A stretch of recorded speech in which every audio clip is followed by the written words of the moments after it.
kerékpárstadionból. Üdvözlöm Önöket Marseille-ből, erről a barátságos mérkőzésről, melyet a beteg gyerekek megsegítésére rendeznek. Talán ez is az oka, hogy a játékos ilyen csillagászati összeget kér. Ha hinni lehet a szóbeszédnek, a szerződés 200 millió euróról szól. Cissé ígérete szerint interjút ad a TF1-nek, de egyelőre még nem érkezett meg a stadionba. A Cissé nem fut be, 1 percen belül én végzem el a kezdőrugást.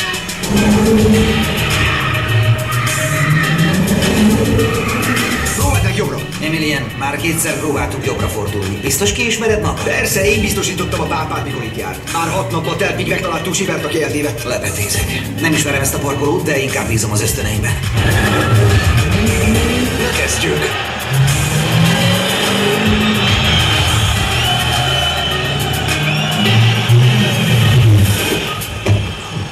Hét és fél perc. Kösz a fuart. Nincs mit, csak játszó.